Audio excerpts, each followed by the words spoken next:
Antes de surgir a orientação a objetos, programar era uma atividade heavy metal. Literalmente, você tinha que ir direto no metal fazer um monte de coisa. Os computadores eram enormes e caríssimos. Quando o programador desenvolvia um software, ele tinha literalmente o computador todo para ele. Era um programa rodando por vez. E você tinha controle da máquina inteira e responsabilidade pela máquina inteira. Não tinha um sistema operacional para mediar as questões. Era direto você e a máquina. Tinha um alto acoplamento entre como a máquina funciona e como o seu código era organizado. Então, o foco total era na estratégia imperativa, em que o programador se preocupava com o código, em fazer o código funcionar, e já no código já estava reservado os espaços de memória onde os dados seriam armazenados e processados e manipulados. A maioria dos programas funcionava basicamente com GoTo, onde você ficava executando trechos de código e pulando para uma outra parte de acordo com a necessidade. Você estava realmente acoplando o seu código com a estrutura daquela máquina e com a arquitetura daquela máquina especificamente. O reaproveitamento era muito baixo. Além disso, você tinha total responsabilidade por interagir com a memória.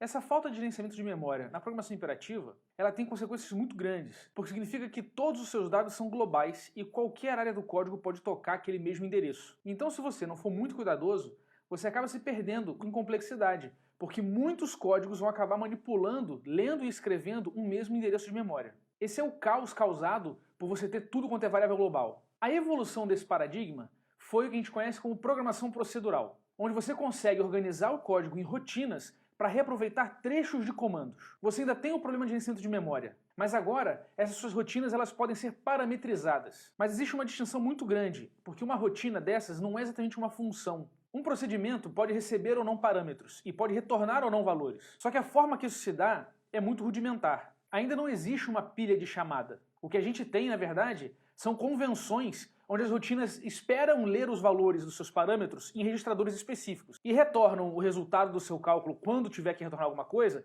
também em registradores específicos. Então cabe ao chamador da rotina preparar o terreno e colocar os valores nos lugares certos para então passar o controle de execução do código para a rotina em questão. Como você pode imaginar, isso claramente gera um acoplamento. Um problema clássico gerado por esse estilo de programação é o problema da reentrância, onde eu não consigo chamar a mesma rotina duas vezes em segurança concorrentemente. Pois afinal, imagina, se a rotina tem um endereço de memória separado esperando um valor, se eu chamo ela novamente, eu vou sobrescrever esse valor. E isso naturalmente vai causar muita confusão. Ter que administrar esse tipo de detalhe dá muito trabalho e exige uma disciplina muito grande do programador. Então veja que ao invés de você estar focando no seu problema, você passa a ter que tomar muito cuidado com o campo minado para que a implementação da sua solução não cause mais problemas. A evolução desse paradigma vem com a programação estruturada, que surgiu com o Algol 60 com uma grande inovação. A inovação são blocos de código. Isso mesmo, aquele begin end que você vê em um monte de linguagens, o abrir e fechar colchetes ou os dois pontos do Python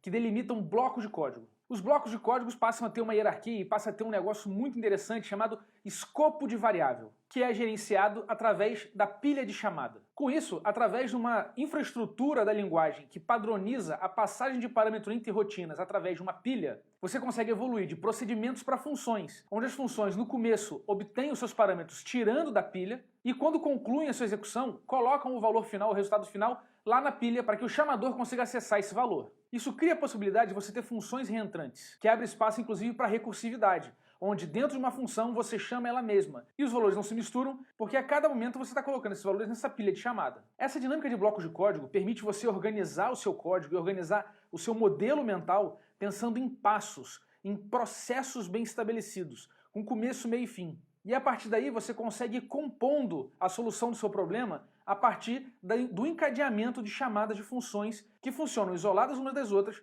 mas se comunicando, né, onde o resultado de uma é passado para a entrada de outra e assim sucessivamente. Veja que aqui, apesar de ter a pilha, a gente ainda tem acesso à memória de forma geral. Então ainda é possível utilizar variáveis globais. Com o tempo, os programadores vão percebendo que quanto menos variáveis globais, mais fácil é manter o código, porque com isso você elimina a quantidade de coisas que dependem umas das outras. Até aqui, em todos esses três paradigmas de programação, o programador tinha uma responsabilidade crucial, que era determinar a relação entre dados e códigos. É você que na hora de programar vai ter que verificar e garantir que um determinado código seu que espera números vai de fato interagir com números. E o outro código que espera texto vai de fato interagir com texto. O fato de você não ter uma estrutura interna de controle que resolva isso sozinho faz com que comecem a aparecer muitos ifs e elses e muitos switch cases nos códigos, onde de acordo com o tipo do dado e o valor associado a ele, você vai escolher qual é a função adequada para trabalhar aquilo. Um exemplo clássico disso é trabalhar com números inteiros, que eu posso utilizar 1, 2, 4 ou 8 bytes para representar eles. Além disso,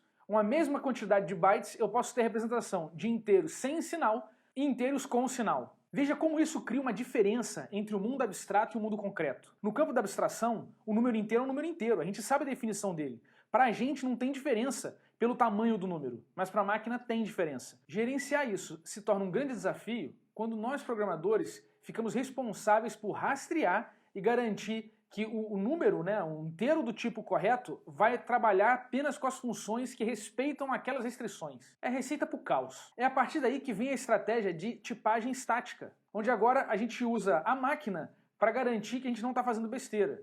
Definindo o tipo especificamente na hora de declarar uma variável, permite que o compilador analise se as funções que estão trabalhando com aquele dado de fato suportam aquele tipo. Já é uma grande ajuda, só que isso ainda engessa o código, porque mesmo com if e else verificando o tipo para você escolher qual é a função certa, todas as funções, todos os endereços de memória onde as funções começam e terminam, eles são definidos em tempo de compilação. Isso é como se o seu código fosse costurado fisicamente na hora que você compila ele. E imagina, se eu tenho códigos que já são pré-definidos, com endereços pré-definidos, eu tenho que saber isso antes de rodar o código, isso vai dificultar muito a modularização do meu projeto. E toda vez que eu for mudar alguma coisa, eu tenho que recalcular todo mundo e garantir que não tem ninguém atropelando ninguém. É preciso uma forma melhor de fazer isso. Uma forma que permita o programa descobrir o que tem que ser executado na hora que precisar executar. E é nesse contexto que surge a orientação a objetos. Foi nesse ambiente do surgimento do Algol que os noruegueses precisaram dar uma solução ao problema deles. E o fato deles trabalharem com simulações tornava a coisa um pouco mais difícil, porque eles tinham que simular um reator nuclear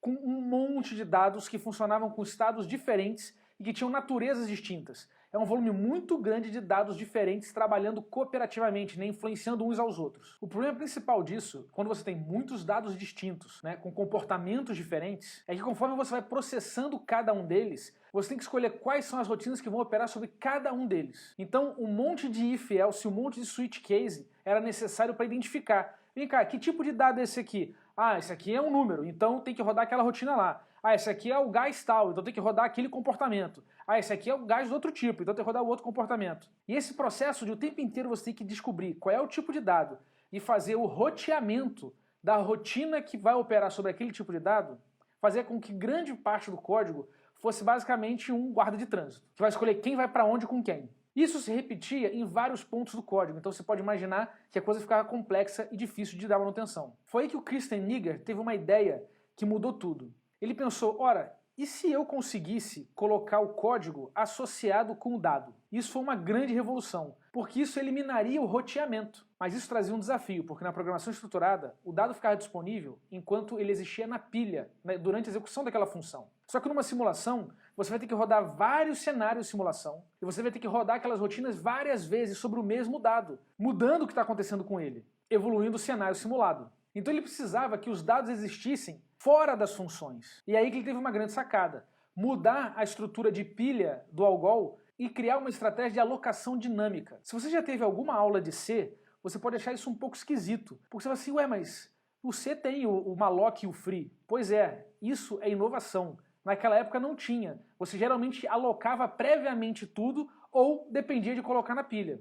Então, com um processo de alocação dinâmica, ele conseguia de fato instanciar dados que já saberiam quais eram as rotinas atreladas a eles, porque tinham ponteiros nesses dados que apontavam para a rotina de acordo. Então eles conseguiam criar a dinâmica de instanciar aqueles dados a partir de uma forma padrão, que já sabia quais eram os campos, quantos espaços de memória precisaria, e também tinha ali a lista de rotinas atreladas àqueles dados, que na verdade não eram replicadas, mas eram referenciadas por ponteiros. E foi dessa maneira que o Simula implementou a orientação a objetos pela primeira vez, mas de uma maneira esteticamente duvidosa, porque ainda não tinha ali todo o poder da orientação a objetos. O que tinha ali era aquela semente fundamental que, junto com muitas outras ideias, seria absorvida pelo Alan Kay para levar esse paradigma de programação para um outro nível.